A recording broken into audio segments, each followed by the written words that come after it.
I'm here with actor Ben Bogen, who tomorrow night will be returning to the Green Room 42 for his show Teenage Dream. Before we talk about that though, why don't we dive deep into your life? When did you first decide you wanted to be an actor, and what was your journey from your hometown to New York? I did my first show when I was 8 years old, and I remember I went home and cried to my mom that I couldn't learn all the lyrics in time because they made you do a little audition where you had to sing some of the song in front of everybody, and I remember just thinking it was too hard, and my mom was like, fine, then drop out.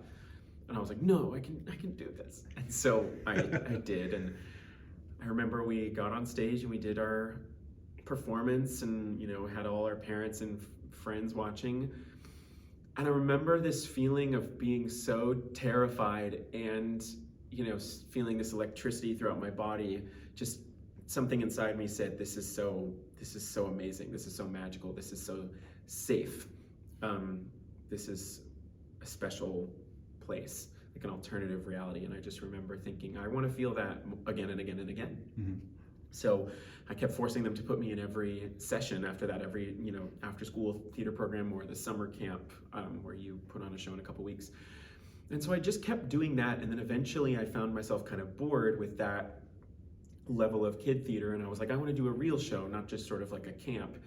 And so then they put me in a more kind of teen level theater program, and that's when I sort of was like, whoa, I'm doing a real musical. And ironically, I was in You're a Good Man, Charlie Brown. I was Linus, and they had me understudy Charlie Brown. I didn't really know what an understudy was when I was in 7th grade. Right. And they literally had me do a full-on performance. I remember being so terrified, but also knowing my stuff and going on. And they took me to see a production of Wicked for my bar mitzvah present in LA. And I saw that, and it changed my life. And I was like, I have to...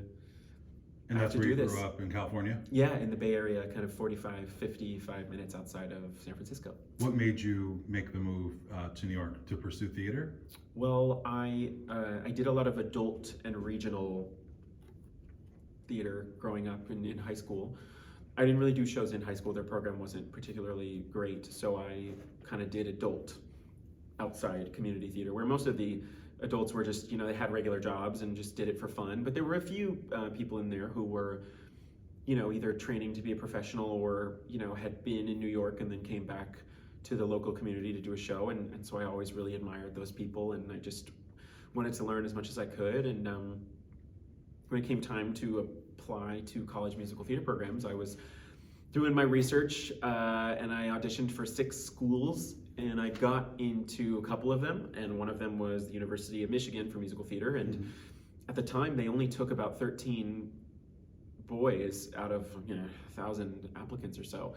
So when I got in, I was like, I have to go. I mean, obviously, if they took me, then I can't say no to this opportunity. And in that program, at the end of your 4th year, you do a sort of senior showcase in New York City for agents and casting directors and managers, kind of as your introduction, your first foot in the door to the business, to transitioning to New York City.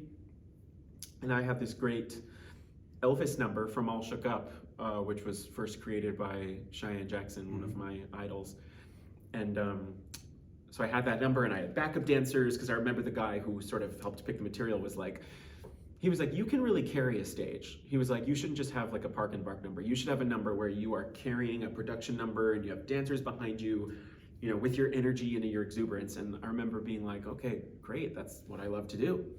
So I did that, and I remember I got a really good response from a lot of agencies. And so I spent those first 2 weeks in New York just meeting with all those agencies, kind of not really sure what to expect or kind of who I would gel with. And I ended up signing with an agency then and there, and I was with them for 4 years, kind of up until the pandemic, and now I'm with someone new, and that was sort of my...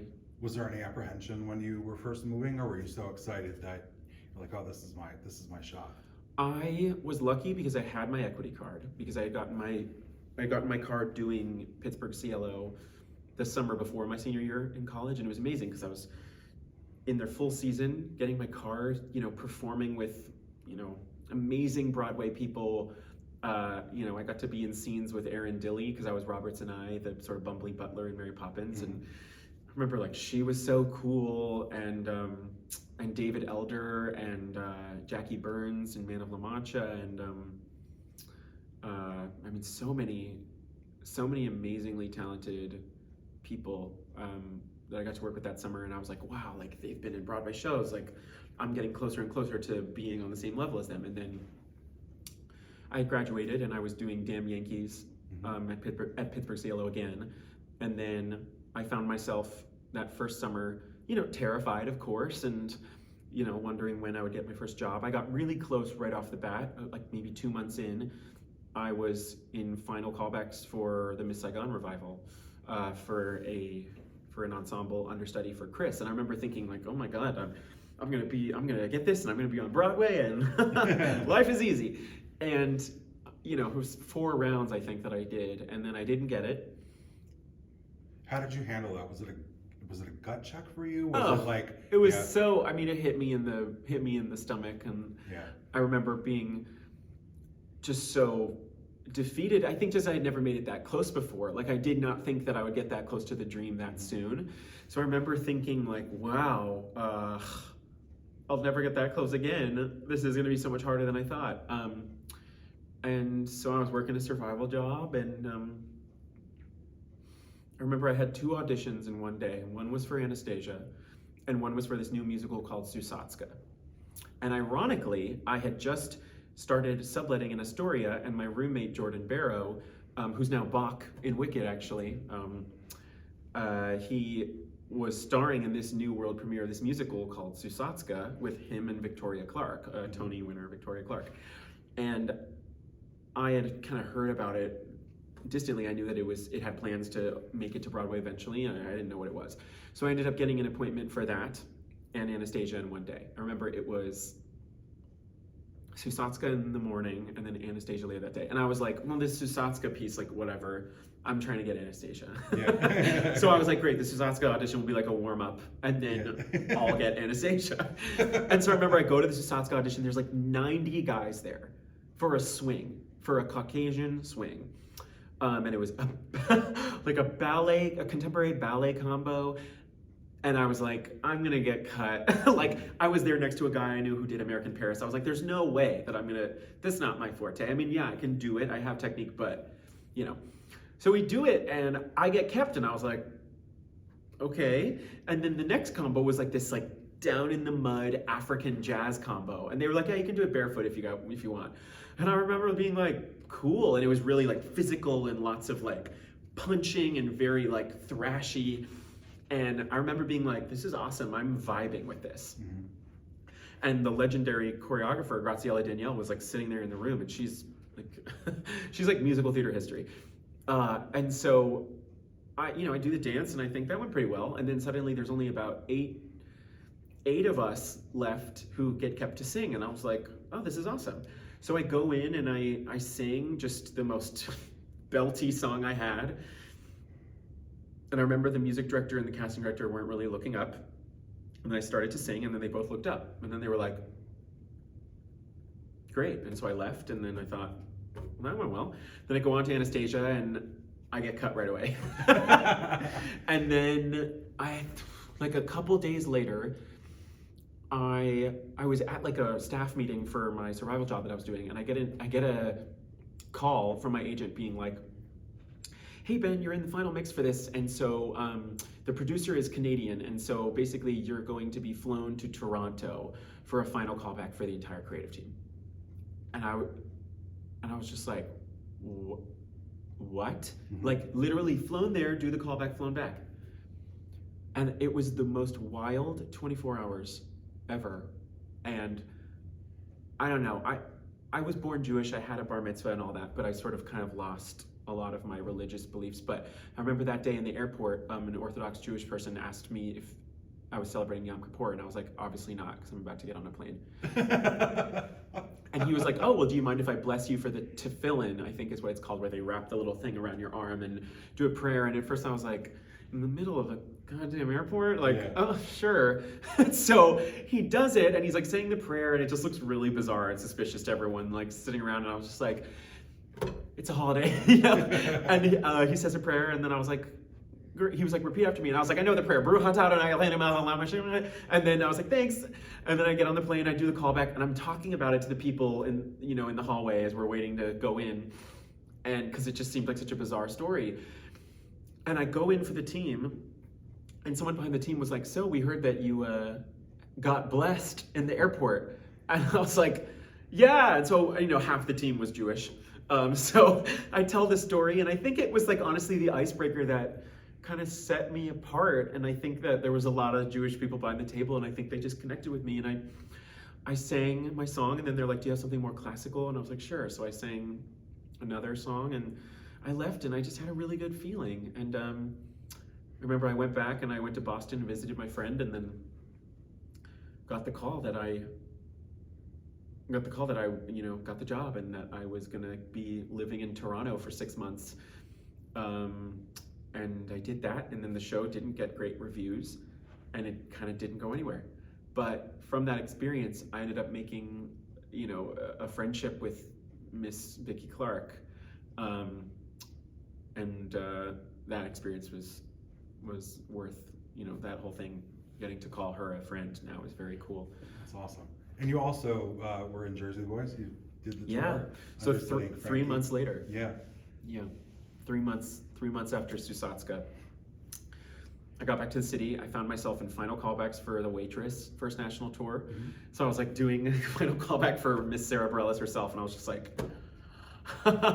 and it was between me and someone else, and he got it. And then I was like, all right. And then about like a couple weeks later, I had the first initial audition for Jersey Boys. I went in for Frankie Valli, the role, not Frankie himself. He wasn't there, obviously. He's pretty old now. So, but he does approve everything. He and Bob Gaudio do approve all of the final callbacks, and so he did watch my video. But so I went in, and then I was brought back in for an understudy. And then I went in again for an associate, and then I was brought in for a dance callback, and then I had a final callback, and they wanted to initially see me for a swing, and I was like, I don't really want to be a swing. And so we told them, then they were like, fine, they'll see you for, Joe Pesci ensemble understudy Frankie. Mm-hmm. I go in, I do all the material, and they make you sing everything like 10 times to get like the best version on tape to send to the creatives and send to Bob and Frankie. And I remember I was getting over a throat virus at the time, the pre-COVID era, and I was on steroids, and I remember just being like, dear God, can I just get through this? And it was interesting, so I was supposed to hear on a Monday, and I never heard. And so I was supposed to go do a production of Saturday Night Fever in kind of random Connecticut town, and I wasn't really excited because money wasn't great. But I was like, you know what? I'm gonna go play a role somewhere, have fun. I get there, I, drop off my stuff. I'd given up my sublet, and I go to the bar to have a drink, and my agent emails me and says, call me. No, well, like only one drink. Suitcases in hand, and he says, so you got Jersey Boys. They'd like you to be a swing and an understudy for Frankie. And because I had had a few drinks, I was like, really? A swing? I don't want to be a swing again. And he was like, well, they're not really doing a standby, so you would be going on a lot. Right. He was like, you have to take it. And I was like, you're right. Look at that. I caught the ring light. I love it. Wow. I never did sports in school, but like, proud of that. I love it. Proud of that. Live interviews, folks. Yeah, it's so funny. So I got the job, and then I went on the road with Jersey Boys. We played about 79 cities, and I went on for Frankie about 52 times. I actually finished. That's a lot of times. Yeah. Because basically what had happened was they didn't have an alternate doing 2 a week. So I just sort of kind of went on when the guy I covered needed a day off or was sick or whatever. And then he started to take 1 show off a week because we would do these 7-8 show weeks and not have an alternate. It was the first time that had never been done. So I started to be the guy who did one show a week. But then he injured his foot, so then I started to go on to fill in a lot more, and then they started to alternate me and the other understudy. But the other understudy played Joe Pesci in the ensemble. So when the other understudy would play Frankie, I played his part. So I never really had a day off. There would be like a week where I did 4 shows as Joe Pesci, who backstage doubles Frankie's vocals for some of the songs. So it's still like a really hard vocal track. Yeah. And you play like 12 different little bit part characters. So you're really exhausted. And then the other half of the week I play Frankie. So I never really got to rest. Who needs it? It's overrated. Yeah, and so then it was funny because they flew out another Frankie who did it for a couple weeks, but then his wife was really pregnant and was about to have a baby, so he couldn't stay that long. So then I played the role a bunch again, and then they flew out Aaron DeJesus, who plays it at New World Stages, and he was supposed to do the last 2 weeks with us. And he got there and was recovering from being sick, so I ended up doing 3 shows for him.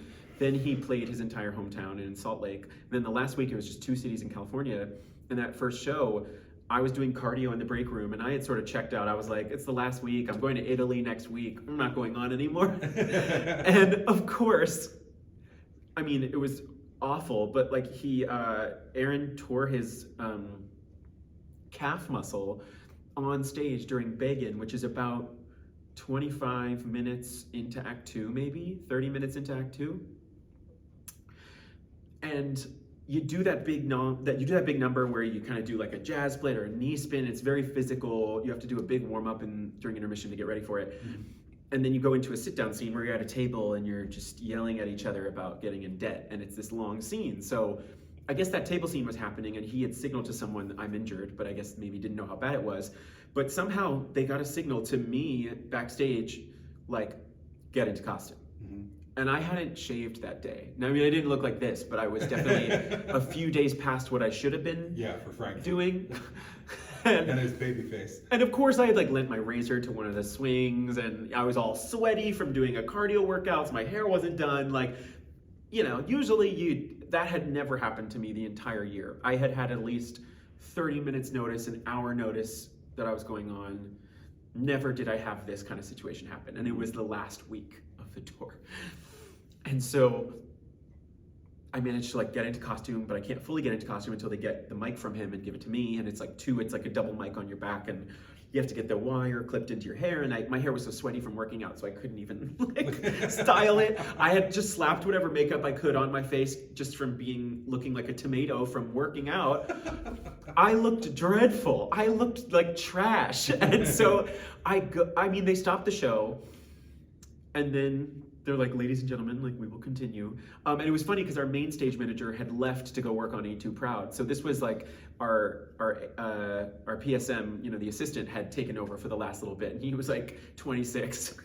And so he was just like, ladies and gentlemen, the show will continue. The role of Frankie Valli will be played by Ben Bogen. Like, so the Frankie who's 5'8" and in his 40s walks off, and the Frankie who's 5'9.5" and in his early 20s walks on and continues the last 40 minutes of the show where he's supposed to be like a dad and having gone through a divorce and dealing with death in his family and being broke and all these difficult things. Which is just so silly. That like we went backwards in time. And I remember just being like, well, this is kind of like rehearsal, where they're like, great, let's take it from Act 2, Scene 3, go. And so it was kind of nice because I wasn't so vocally exhausted from having done the entirety of Act 1 and part of Act 2. Usually I get to that point in the show and I'm like, how are we doing? Like, how are we? You know? But by that point I was like, cake. I just have to do, you know. I think at that point all I had left was like the stay Bye Bye Baby medley scene into Come On Marianne, into Can't Take My Eyes Off You, into Working My Way Back to You, into Ragdoll, into the finale. Which I know that sounds like a lot, but in the grand scheme of things, I was like, I was like, great, you know. And I remember I was like, vocally, this is the easiest thing ever. It's really what kills you is that you go through the whole show, you finally get to Sherry, Big Girls Don't Cry, Walk Like a Man, Dawn, you get to intermission and you're like, and then you start off the show with I'll be a big man in town into Bogen. Bogen is the hardest part because you're supposed to be so aggressive and like really gritty with your singing and dancing it out, and then you do this big scene where you yell at Tommy and you yell at all your friends and then you yell at your ex-wife and you're like, and you cry dealing with, you know, all this stuff. So it was such a vocal marathon. But what was cool was, I mean, you know, from that point on, I basically then finished the tour as Frankie. And a couple weeks prior, I got to play my hometown, or not my hometown, but sort of 45 minutes outside of my hometown.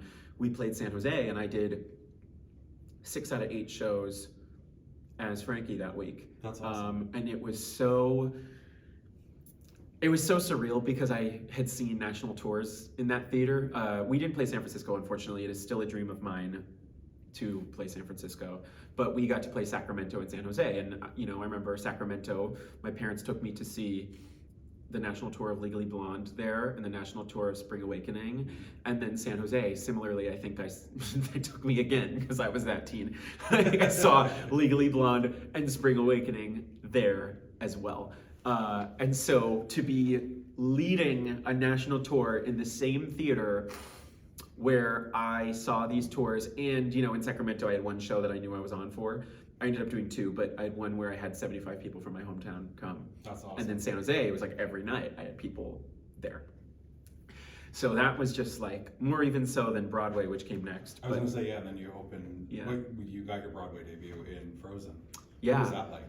Yeah, so basically I finished Jersey Boys, went to Italy for a week, got an email where they said, we're not asking you back. You're just a little too young right now for us to ask you back to the tour or for off-Broadway. And I was a bit taken aback by it, but I sort of was like, you know what, that's just the universe trying to tell me that something else is waiting around the corner, which sure enough, I found myself in, you know, I had callbacks for a couple things and then it didn't work out. And then I was in final consideration for a vacation swing in Pretty Woman on Broadway.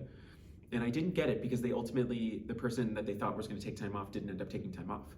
But they wrote my agent a lovely email that was like, Ben was great, like, team loved him. And that's Telsey, who also casts Frozen. So I remember being like, okay, I got that good feedback, but I still don't have a job. And so I was dancing at bar mitzvahs, like as a hype guy, where you just dance the whole duration of the party. And your job is just to keep people happy, keep people dancing. And I was like, this is easy. This is, you know, what I do, what I do all my life, you know, being full of energy. And so I was doing that on the weekends. I was exhausted. I was working another side hustle. And then I remember I had this appointment for Frozen for an immediate like ensemble, understudy Olaf, understudy Duke of Wesselton. And it said to start rehearsals as soon as possible. And it was all these crazy requirements, like must be a really strong dancer, must be a high tenor with like a solid A, B flat, must be good at partnering, must be around the proximity of 5'9". I mean, all these crazy requirements, but at the same time I had seen the show and I was like, I don't really think I'm an Olaf. They usually will take someone who's a little more character-y. You know, I just played Frankie Valli.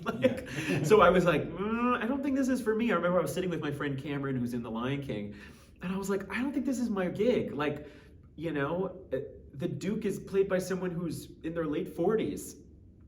So I don't think this is it, but whatever. And so I memorized all the material and I just was like, I'm gonna make some really silly choices. And I was ready.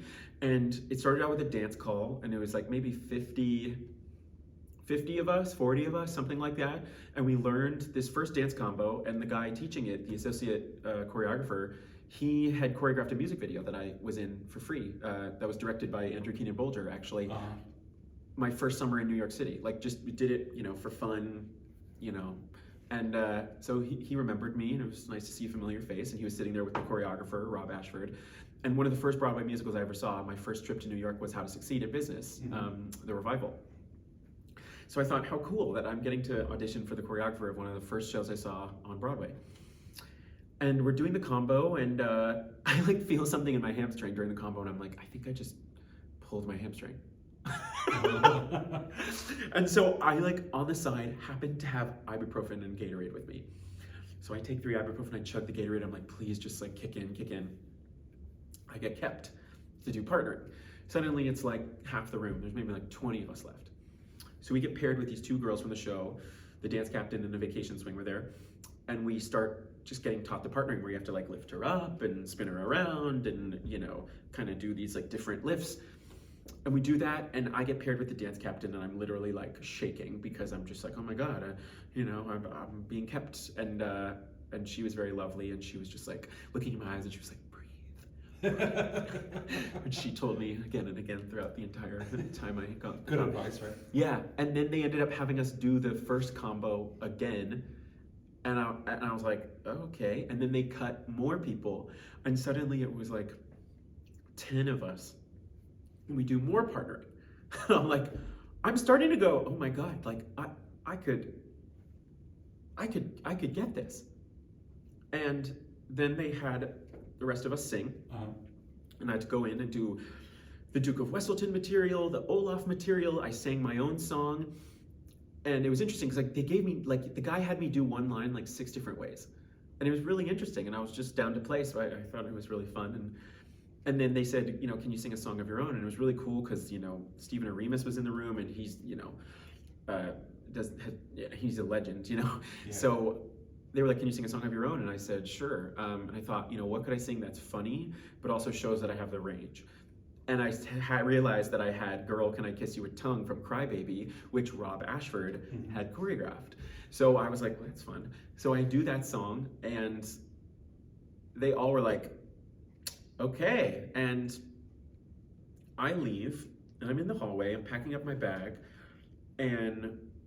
or no, maybe right before I had to sing or something, I turned to Rachel Hoffman, who's the casting director, who actually was my teacher when I was 17 at a summer program. I was like, is it okay if I go first? Because I have to get to another callback. And she was like, for what? And I was like, for Henri and American in Paris at Coastal Carolina. And she was like, oh, okay. As if like, that won't matter. Like, and you know, I've known her since I was 17, so I could sense that she was like, all right, like, you know, you're highly being considered for this. Yeah. And so, you know, I did the thing, I left, I went to my other callback where we did 2 rounds of dancing. And like, my brain was so fried.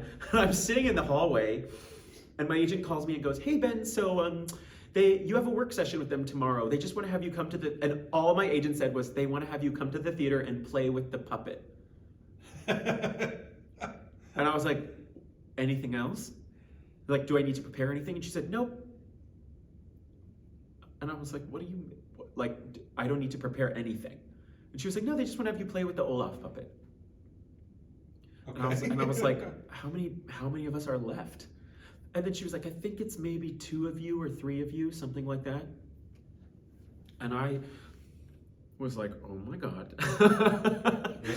So I get there, you know, that night I'm on YouTube, like trying to find clips of the show. Of course, like there's nothing. I had seen the show in July, but I was like, I'm not going to pay a big money amount to see the show the night before.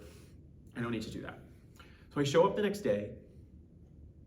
It's me and one other guy. And we are very different in type.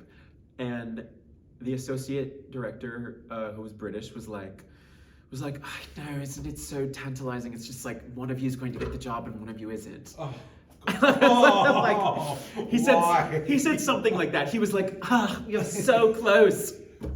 He was like, you're so close. Like, it's just one of you standing in the way of getting the job. I know, it's crazy, it's wild, so just try to have fun with it, you know. And basically, we each had about 15 minutes to get into the Olaf puppet and learn kind of how to maneuver it. And it was the rehearsal puppet. So this one didn't have the eye blinking mechanism, but your hand goes in the head that controls like the mouth, and then your other hand's controlling these tongs that control the arms. And then your feet go in these little booties so like when you walk, the puppet walks. And then it's also sort of like kind of keeping him alive and active, so you're never just like dead, and then you're like, say the lines. And so the other guy went first, so I just was like watching like a hawk, trying to just absorb everything that the guy told him, no, don't do that, or make sure you do this, or blah, blah, blah. And he just wanted us to improv with the puppet. And he was just like, say some of the lines. And luckily I had gone over the lines the night before, so that way I was able to just say a few of it, like, hi everyone, I'm Olaf and I like warm hugs, you know. And I remember just being so nervous. And then we ended it, and then he was like, great, and I just videoed it, and we sent it off to Disney, and you should hear probably by Monday, and you both will probably be a part of the Frozen family at some point. So it was like whether he meant later on or for the tour or whatever. So Right. I was like, right, but Yeah. the difference is one of us gets a job like next week and one of us doesn't. Right. So I remember that weekend I worked a bar mitzvah party and I was just like, I was so distracted. I couldn't think of anything else.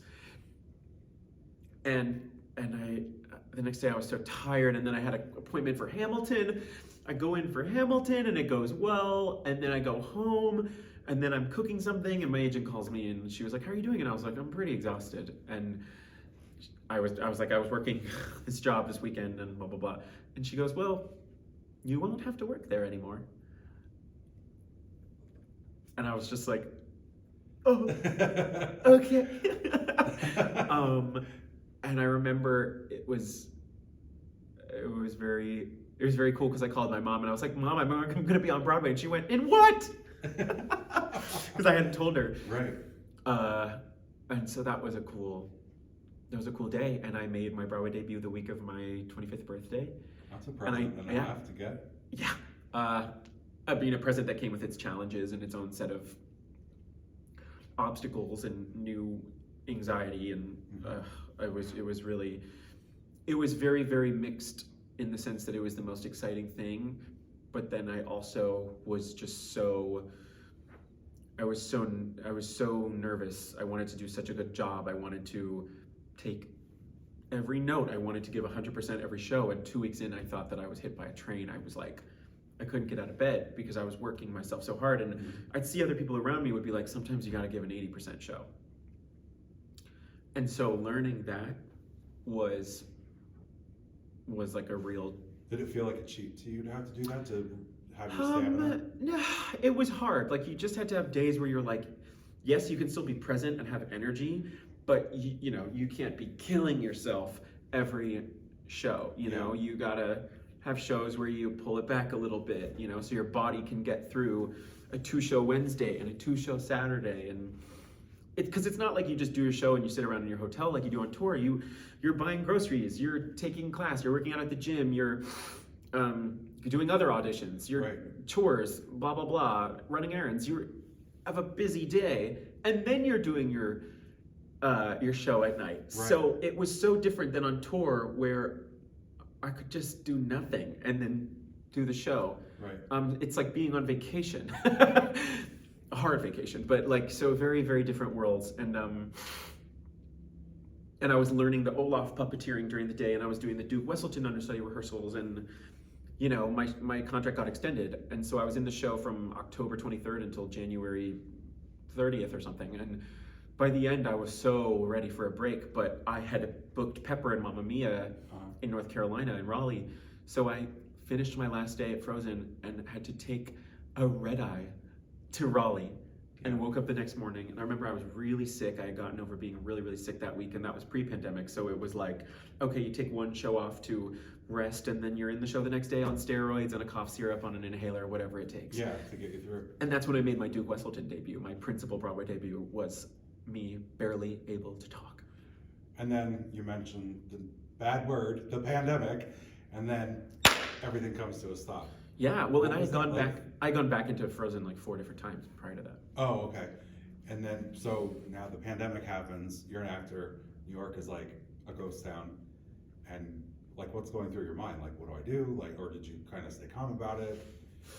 I mean, for a performer, it had to be extremely scary because there was nothing. I was unemployed actually when the pandemic started. Frozen had asked me to come back in a 5th time to fill in, and I said no because I was taking an on-camera class that I already paid a lot of money for. Yeah. And at the time, my agents were like, well, what if you dropped out of the class and then, they could reimburse you? And I was like, no, I'm taking the class. Right. I want to go in for more TV and film. I'm taking a class. Which also ended up helping you. Which did end up helping me, which is funny because I, at the time, didn't think that I didn't. If you had told me that kind of a year and a month later that would lead to something, it was very cool. And it was on a nothing show that no one had ever heard of. Yeah, So. no one had ever heard of it. But basically, the journey to get there was because I had not gone back into Frozen a fifth time, I was not exposed to COVID as quickly because everyone ended up getting COVID in Broadway shows. But ironically, I still ended up getting it in March of 2020. And so I was unemployed at the time though. So there was a piece in knowing like, well, I'm not having any shows shut down. I'm not losing any job. I'm getting the stimulus and the unemployment. So I'm okay for the moment. And I even had a few self-tapes that I had to make like in my apartment during the height of the pandemic, which was really interesting, learning how to get better at that. I really grew a lot in making self-tapes. I took a lot of Zoom classes. I took a lot of on-camera classes. I learned how to finally get like a good background and like a good ring light, one that doesn't fall on you. Hey, it's a cheap, low-budget production here. Yeah. And so I got really involved politically. Like I started running the TikTok account for Broadway for Biden, and I was getting to work with other artists and create fun musical theater content that would inspire young musical theater kids on TikTok to learn about how to volunteer for the phone banking and be on Zoom with Broadway stars and get involved even though they weren't old enough to vote. So that was kind of cool to stay busy. And I mean, I wrote a comedy sketch with a friend about what it would be like to open a show with like face shields and how you'd have to change all the blocking. And because we had heard about a dinner theater that was having their actors wear face shields, and we were all like, how stupid. And so we made a funny skit. Yeah. And so you were staying creative the whole time, which was a great thing. Yeah, I was singing on the street. I sang through sort of a condensed version of the last 5 years with my friend Emma Diggersat with a keyboard and two kind of mediocre mics on the side of the road. I love that you admit that and you embrace that that's what you had to do, not like, oh God. You know what I mean? Like, yeah, it was a thing that you needed to do to survive, and yeah, you don't know who walked by you and saw you and was like, oh. Yeah, no, it was really, it was fulfilling for me because I've always wanted to play Jamie in the last 5 years and still a dream role. So we did it. Like 13 people sat in chairs and watched, and that was enough for me. And then I did it again outside Club Coming and freezing cold. And a few people watched, and I will always be grateful for the people who've shown up for me because I'd like to think that I'm very supportive of other artists. If someone invites me to their cabaret or their solo show, I'm like the first person to be like, yes, of course, if I can make it, I'm there. Yeah. If someone texts me, my friend Jeff texted me, he was going on for Billy Flynn in Chicago on Broadway the other day, and I was like, okay, I'm not doing anything, I'll get standing room. We did PCLO together years ago. I remember he once texted me and he was like, I don't know what I'm doing, am I good enough? And I was like, yes, boo, you are good enough. And so like I'd like to think that I really show up for my artist peers, and so every time someone shows up for me, I really don't take that lightly. I always really am just extremely humbled by that. So, the pandemic furthered on, and I ended up getting dropped by my representation, and it was very devastating. Mm-hmm. And I was very, very lost for a bit, and I'm very depressed, and didn't know how to move forward. And I binged the entire season 4 of The Crown, and I woke up one day and I was like, well, I can wallow in my misery some more, or I can do something about it. So I woke up and decided, you know what I haven't done? I haven't written a scene for myself on camera that allows me to just fully relax into myself and not feel like I'm trying to be this certain masculine archetype that I think I will be marketable for with the TV film world. Right. So I wrote this scene where I call it Pillow Talk, where I am lying in bed with another guy who is my good friend Gerald, who's a very, very pretty scene partner to look at. And I wrote a scene about how I'm just lying in bed with someone, and it's sort of that cuddly kind of pillow talk conversation where you and your person that you're seeing or hanging out with or dating kind of start to get to know each other deeper. And he asks me in the scene, so how'd you come out to your family? And I'm like, oh, are we really going there? And I sort of talk about the day that my dad and I were sitting having lunch, and these girls from my dance studio walked by, and he was like, and I was like, not so much. And it was a very awkward conversation where I really didn't know how to say the words. Yeah. Like, say the words "I'm gay." It was like, it's not for me. I'm not into it at all. And I remember being so embarrassed that I couldn't just say it, because it was like I was still disappointed, and so I turned that into an entire scene. And I hired my friend Pierre to film it, and then I filmed like another sort of more funny scene from a sitcom, literally in the hallway of our friend's apartment, just hoping no one walked out and like walked into frame. And I filmed it, and I made a little reel, and I put it on Backstage, and then I started freelancing with a friend of a friend who was kind of a newer, less known agent. And the first appointment I got through him was a co-star on the season finale of Pose. And I was like, all right, well, this will be good practice. And it was a live Zoom audition, and I just had to say one line 2 different ways, and then she was like, great. Moved on with my life. I was working at Lululemon, and I left a shift one day, and my agent called me and was like, you booked it. You're gonna be on Pose, and you're gonna have a speaking role. You're gonna say something, and it's probably gonna be 1 day on set, which turned into 3 days on set. And yeah, it was like the coolest 3 days of I was like, what year was it? 2021? Like, it all just sort of blurs together. Yeah, it was the beginning of 2021. So it was like the coolest part of the spring was that. And then a director of an indie film saw the scene that I wrote on my Backstage account and was like, what is this from? And I said, it's not from anything, I wrote it. And then he was like, oh, I'd like you to audition for my film. And I did. And then I booked the role in the film, and I was one of the leads. And it was a film about a group of all kind of LGBTQ friends dealing with kind of friendships drifting apart and coming back together, and one friend getting cancer and dealing with alcoholism, but it still was sort of a campy comedy too. It was a lot of joy, and my character got to be this young choreographer trying to start a dance company and just like epically failing and trying to be there for his friends, but also not believing in himself and not believing that he's worthy of like a good partner, and he keeps letting the wrong guys treat him poorly. And it was like really crazy because it just felt very, I don't know, is meta the word? Like it felt like art imitates life in a strange way that I constantly doubt myself as an artist and constantly question my place in this world and whether I'm succeeding and whether any of my stuff is good. And then I, have definitely experienced having silly and not great dating stories or times where I had my heart broken or whatever. And so it was so crazy to channel so many things that I had experienced in life into this character who was kind of a more exaggerated version of myself. So I got to really play into that, but I also got to play into scenes where I'm, in the hospital with my friend who's passing away. And I got to have a scene where I'm like in a dance studio letting out my frustration, like very Kevin Bacon Footloose style. So you kind of got to run the whole gamut of emotions, which is I got to choreograph it myself. I mean, I got to do kind of everything that I love to do, but I also got to be in front of a camera for the first time. It was like a crash course of how to have a camera this close to your face and do a scene where you're saying a lot, but you can't really move your face or move your body. And also not accidentally look in the camera, because I had a few boo-boos where they'd be like, cut, you spiked the camera, where your eye just like subconsciously clocks it. It is such a weird muscle.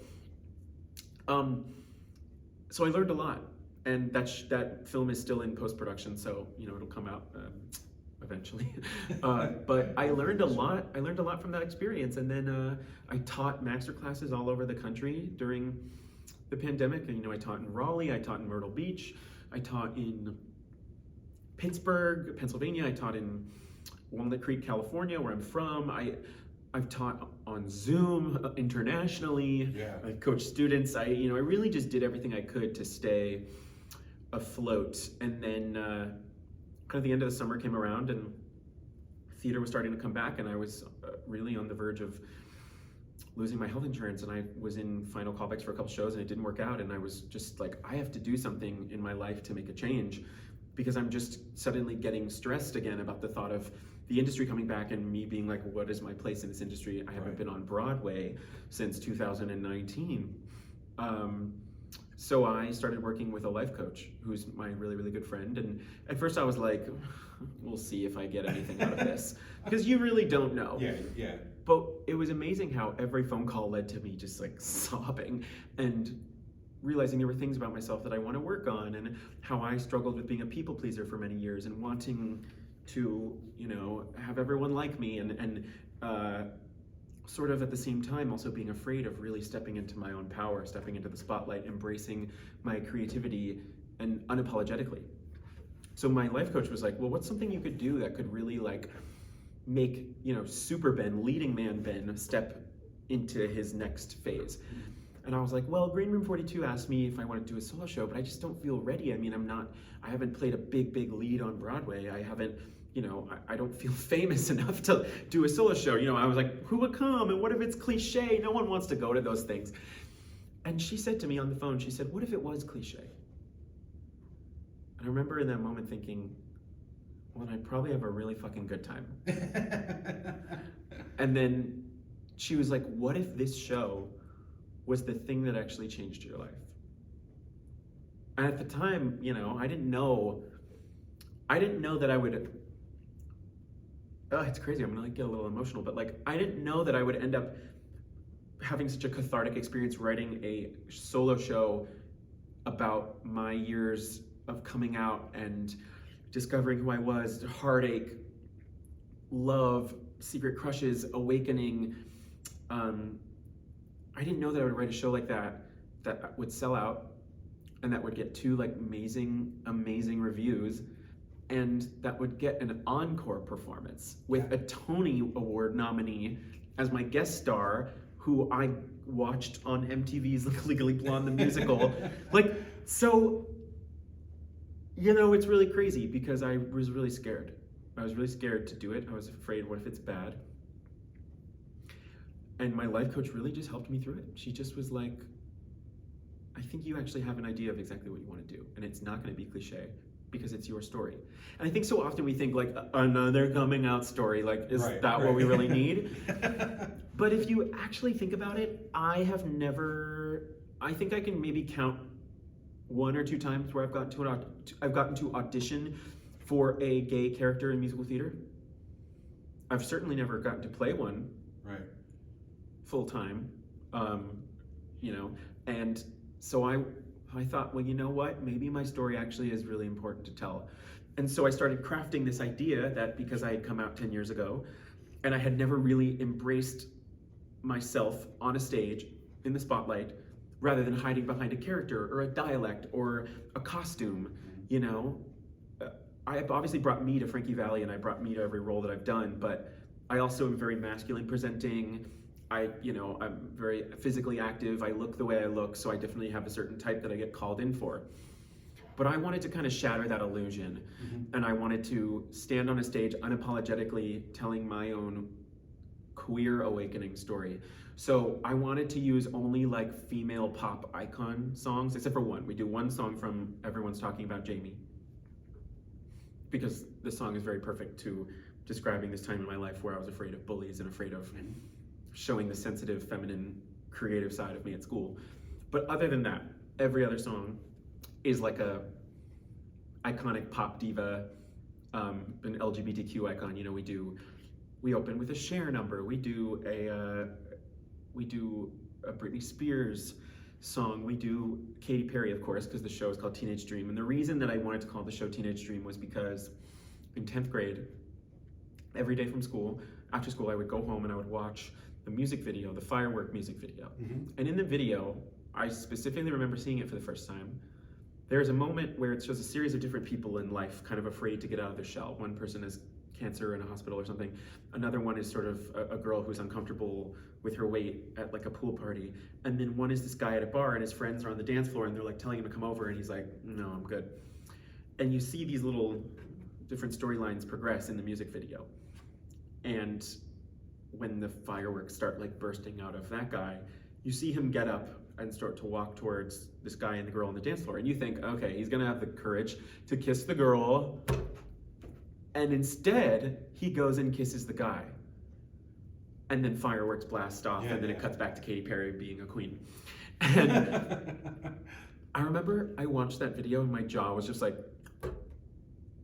and I would watch it every day because I just remember thinking, like, I hope that one day I can be unapologetically brave enough to do that in public with someone.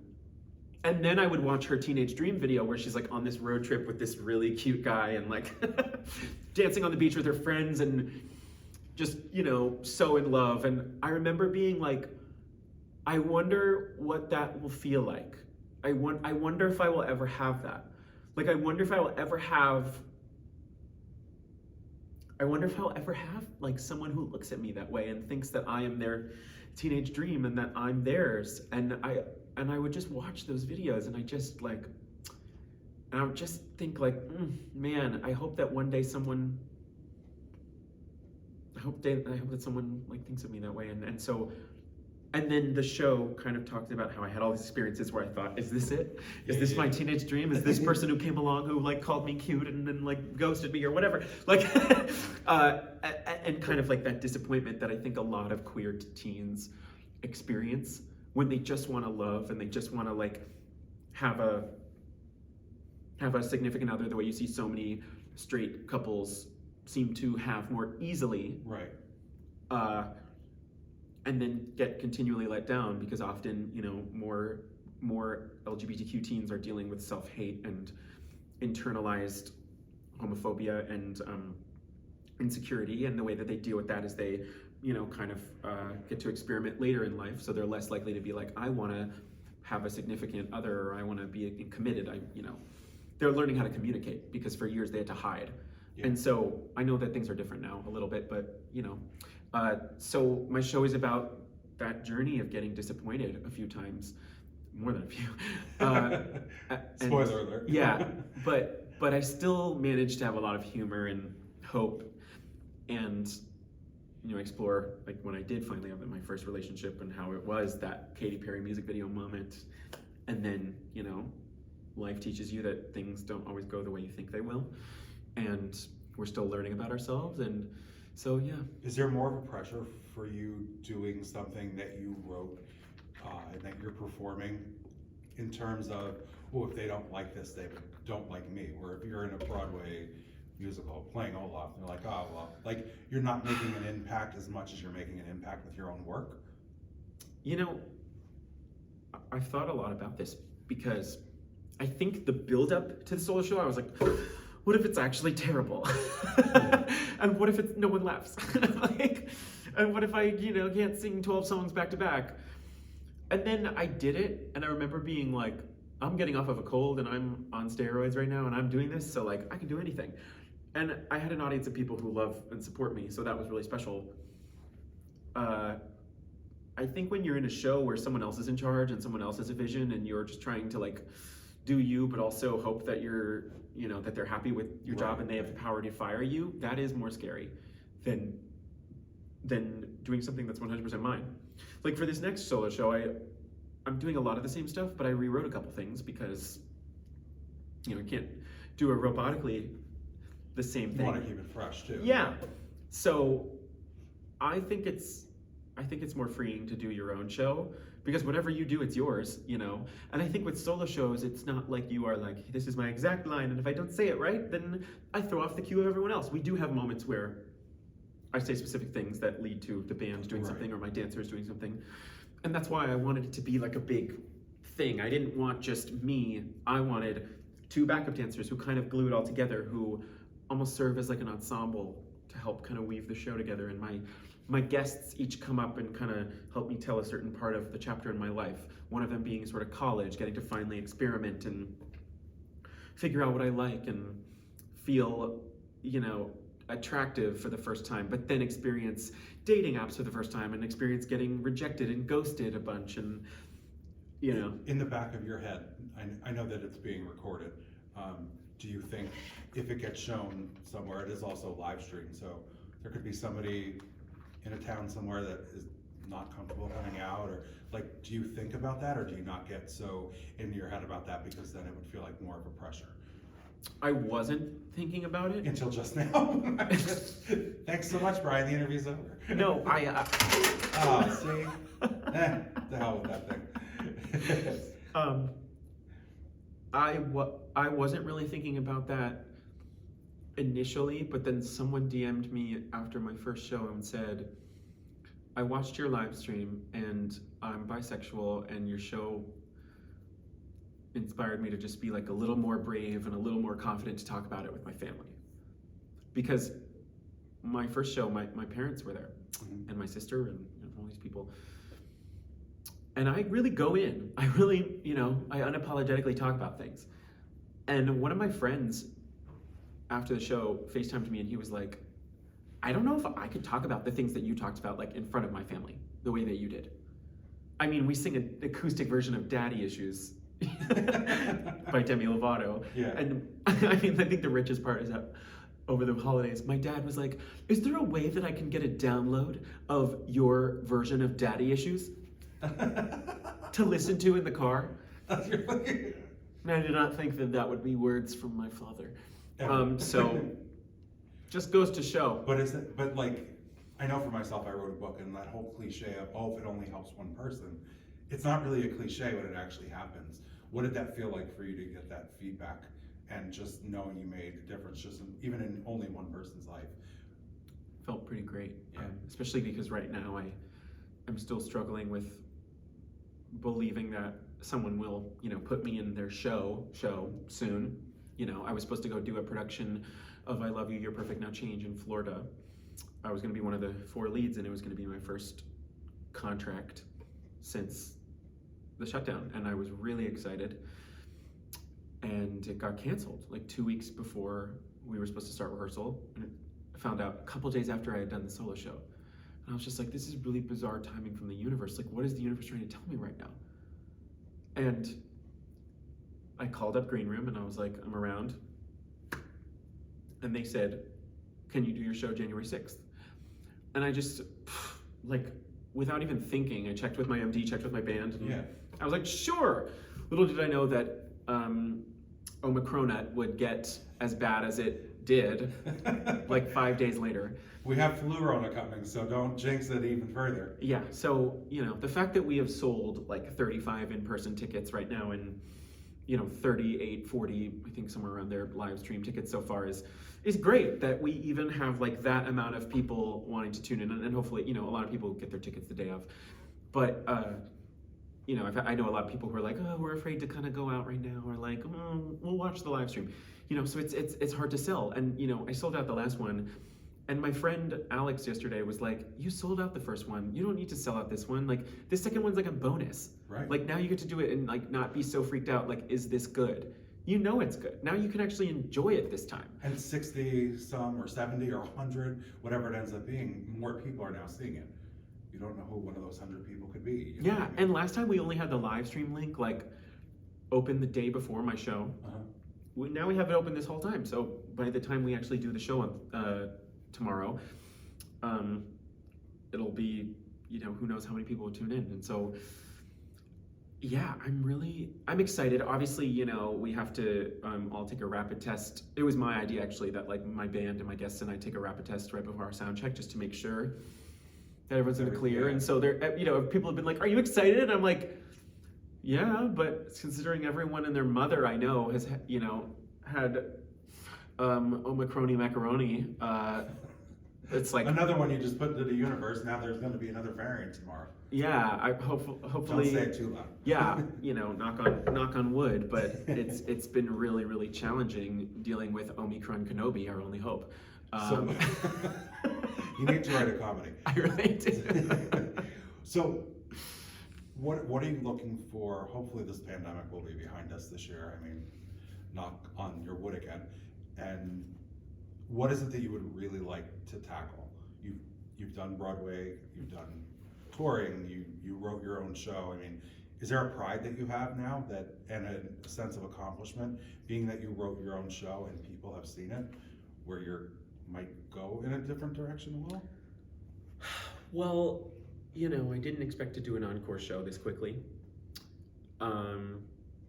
So I'm mainly just focusing on that.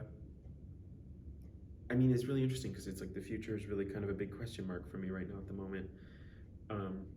But and I say this in the show too. I mean, I don't want to give it away, but basically at the end of the show, I sort of say, I was thinking about how I wanted to end it, and I imagine that there's a portal, like in the back of the house, and in that portal, my 8-year-old self walks through, and my 12-year-old self walks through, and my 18-year-old self walks through, and all these like different kind of time periods of my life, they're all standing there staring at me, and like, what would I want them to know? And what I would want them to know is that through all the tears and the stupid mistakes and the heartache, it somehow will all still be worth it.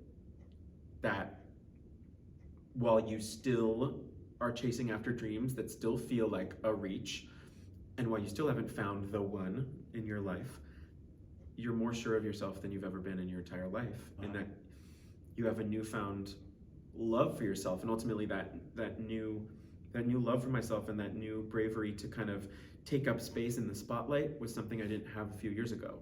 There was a safety in going on and playing Frankie only in emergency situations. It was like, okay, so if I mess up or if I'm not perfect, I'm the understudy, it's okay. Or if I do go on, it's like, maybe I have a couple people see me do it, but like no one saw me do it on tour. In New York, it's different. I think there was a huge fear of like, oh my God, I am standing in the spotlight doing something front and center. In New York, anyone in the business could come and watch the live stream or whatever, and that's scary. And the fact that I did it and had such a great response, and obviously I watched back the video and I go, you could have sounded better on that note. Like, oh, you could have delivered that joke funnier, whatever. That's probably natural though for an actor to critique all the time and never be 100% happy with their performance. But the fact that I did it when so many will probably never take that step. So many artists are so afraid to actually like put that thing out there. They're afraid of it being judged. They're afraid of being called phony. They're afraid that it will not go anywhere. I feel like I've already had so many doors closed that at this point, you might as well just keep throwing peanut butter at a wall and something will stick. Yeah. So I just try to keep it's so hard because even 2 days ago I was like, what if I can't sell the show again? And what if I just go broke funding it? Like, I was trying to think like, I hope that 38-year-old Ben can tell 28-year-old Ben that like everything will be okay. And maybe he'll do that from a Tony stage. Or something like that. Or not even something like that. Maybe it'll be some theater somewhere else, but whatever. That your art is being shown and that your talent is being shown. Yeah. Whether you're playing it or whether it's something you've written. And that it's affecting other people. I think that's what's so powerful about the arts. Yeah. And it helps you. Obviously, it's helped you. It's been cathartic, and you have something you can be proud of for the rest of your life that you did this during a pandemic when most people don't even have the energy to get up out of bed. And I feel like I still have clothes folded on my desk that I haven't put away in like 3 weeks. I still have a lot of that. Like your question's getting me teary-eyed. I think it's because there is an element of I hope I get to be in a show soon, and I hope that the show that I get cast in doesn't get canceled. That's the thing, is that like there's so much out of my control. But it was really cool because from my show I had a few managers call me who were like, I read the reviews, or I saw a video, or I came, whatever, I would love to have a meeting with you. And it was really cool to have these meetings with managers now. And I think for a long time I was really afraid of, if you only play gay roles, especially with TV and film, that's all you'll ever do. Right. And now I'm sort of like, if I am ever lucky to like play a series regular on a TV show or do a film or whatever, play a lead on Broadway, whatever, I also know that I also am a creator. I also know how to direct. I also know how to choreograph. I know how to write. I'm a teacher. I love working with my students. I love inspiring young theater makers, theater lovers, young dancers, young singers, young actors. I helped direct and choreograph a production of Into the Woods this summer, and I woke up every day beaming. I called my mom and I was like, I haven't been this happy in such a long time. It's a different kind of happiness when you're doing a show 8 shows a week and it's your job.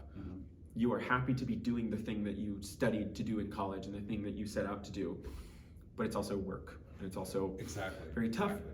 And even like doing my solo show is fun and it's a passion project, but I'm also having to pay a lot of people to do it, and I'm having to shamelessly post and promote it ad nauseum, just in hopes that someone sees it and gets a reminder and it's like, oh, I haven't bought a ticket to Ben's thing, I should, and you feel like so just like annoying, and you're like, I know I'm posting so much, like, but it really is, it still in a way is a job, Right. And I think I had to really tell myself, like, you're doing this solo show for you, you're not doing this for a job, you're not doing this so that way someone will cast you, you're doing this for, Does that make, like, are you going into tomorrow night now feeling more free than you did the first time? Because you don't feel that pressure and you've already done it once? A little bit, yeah. I think that like my goal is to have even more fun this time. And yeah, I think that like the first time I was really thinking, like I was really like, I want to hit all the moments, I want to get everything. I was so sick like a week prior, not with COVID, tested negative twice, but it was like a flu or whatever. And my goal was just like to get better in time for the show. Yeah. So this time it's like just to be able to have fun and not be like, how can I get through this without coughing? So yeah, I mean, my goal is to definitely like sit in it a little more and like kind of feel a little more comfortable. But it's kind of cool because like this time around we have a new drummer, so like that'll be new for him, and I have a new guest singer, and this time Orfeh, Tony nominee Orfeh, is singing with me. And because initially I was like, will you sing in my show? And she was like, sure. And I was like, great, you can have your own number while I do a costume change. And she was like, well, no, I'd rather prefer to sing with you. And I was like, whatever you want. And so, but the problem is like, that's normally like my break to have some water and change. So I'm gonna do like a lightning fast costume change and have my dancers help me and then come out and like kind of finish with her for the second half of the song. So, that's new, and that's a new kind of stamina that I didn't have to do last time. So that will be probably fun and challenging and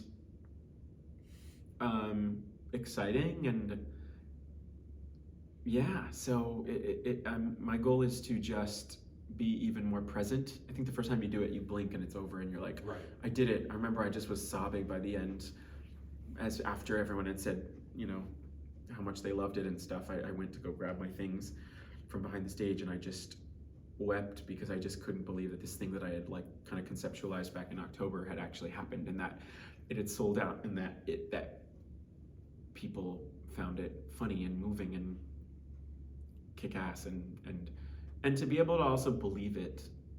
I don't think I've ever believed it in myself. I've always sort of been super harsh critical and super I think questioning whether the successes I've had have been by luck or by chance, or Has that eased since the positive reviews? And do you think it'll get even easier now tomorrow after you do the show and like, hey, like I got a lot of great feedback again, like maybe I'm not just this talentless hack that thinks they're, you know what I mean? Like, well, and it wasn't even the reviews that made me go, they're right, I am great. Like that was like, wow, it was humbling as hell.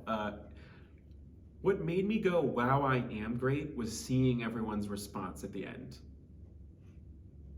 Was like, I'm not hiding in the ensemble. I'm not stepping in last minute as an understudy. Like, I'm here doing this, and people showed up, and people were excited to support me and cheer me on, and I made new fans, and it's real. Like, it's you're real. like it's nice to have catchy songs and all that other stuff that ties it all in together, but at the end of the day, it's your story and your heart going through, and like, so that's got to be a big sense of accomplishment aside from the acting part of it. It's like, this is me, I'm putting my whole self out there. Yeah, and it's interesting to be doing it and not, I don't consider myself a famous person, so there's a humbling aspect of like, oh, it'll always be a challenge to sell it, until I am someone who has some more fancier credit to my name,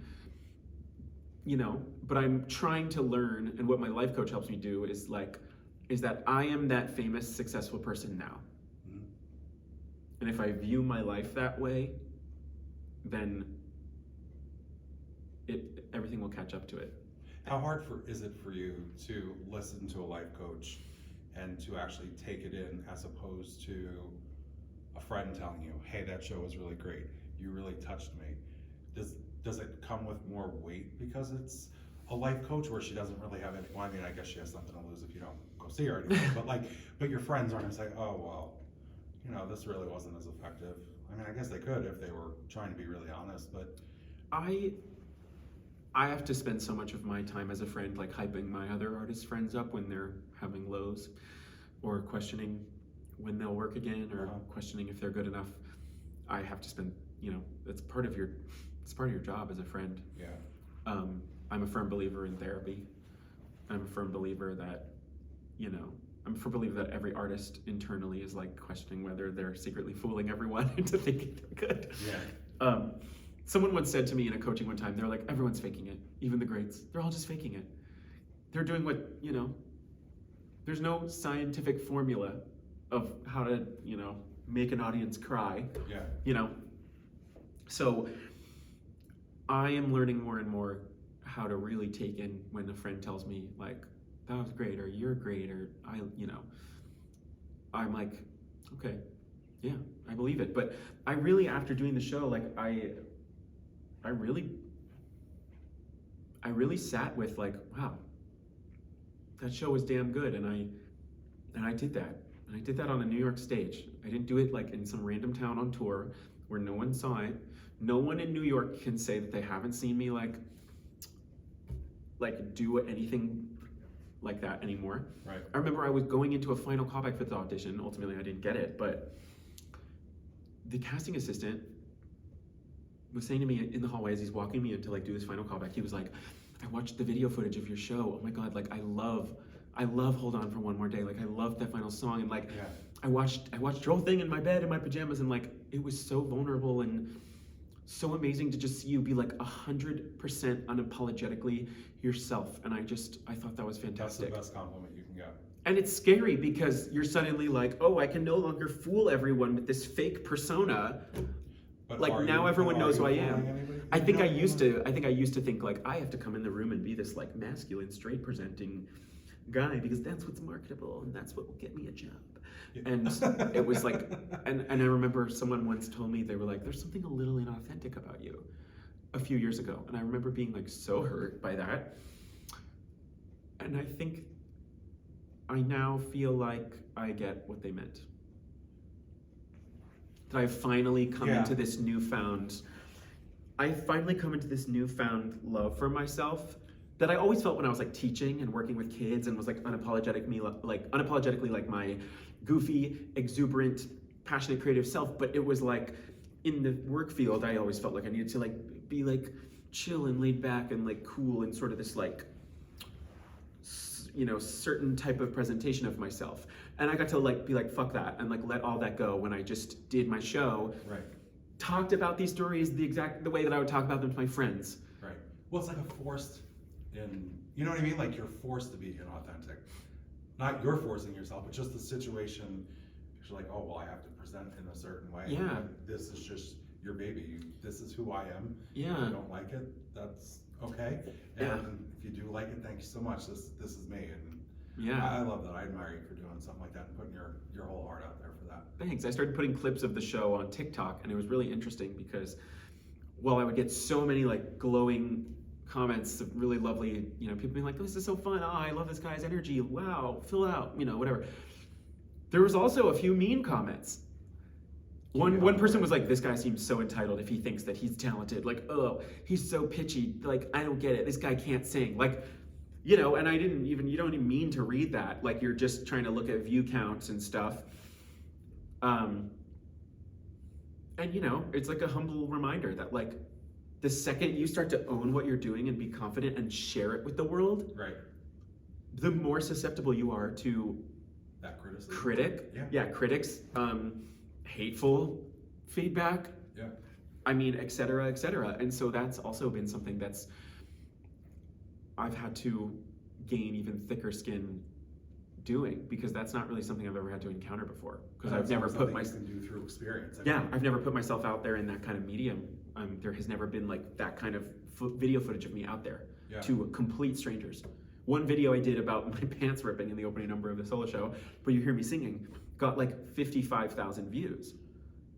So, you know, you're suddenly becoming aware, you're becoming aware of how many people out there can have access to seeing what you do who aren't, you know, experts on the field or might not know what they're talking about, but words still hurt and words still, Absolutely. you see it, someone's negative feedback and you're like, maybe I do sound bad, maybe I am a bad singer. Like, you know, and we can't not take that You're in. human. I mean, you're a human being. So I definitely think that it's like even a new, I always thought I had thick skin, but now I'm like, you only really continue to gain thick skin as you become I mean, like, I'm saying this as if I'm famous. I'm not famous, but what I mean is once you have a platform where you are, because I have like 57,000 followers on TikTok, mainly because they all think I'm Nathan Kress from iCarly on Nickelodeon. But you know what? Fame hits you however you can get it, you know? Hey, yeah. Mainly the comments are, I don't get it. Is this Nathan or not? No, that's funny. In my head, I'm thinking Giacomo Genetti from Grey's Anatomy the whole time. But now you do kind of, now that you said it, I see it. Someone commented on my most recent video of me, like, you know, dancing in my solo show, and they were like, go off like more like gay, fun, full out Nathan Kress, or like, and I was just like, all right, I'll take it, I guess. So, you know, what I mean to say is that, like, the more you grow into your confidence and the more you own your art and the more that you put yourself out there, the more you're gonna have people who might not like it. Mm-hmm. And that's fine. And it's like a tough pill to swallow, and then you just keep doing you, because ultimately you hopefully touch someone's life, which I feel like I hope that my show does, and I would love to keep taking it to other kind of cool gay venues or other places that would enjoy it, you know, so maybe that's on the horizon. Hey, from your lips. Well, thank you so much, Ben. Thank you for having me. I cannot wait to see it tomorrow night. Yay! Looking forward to it.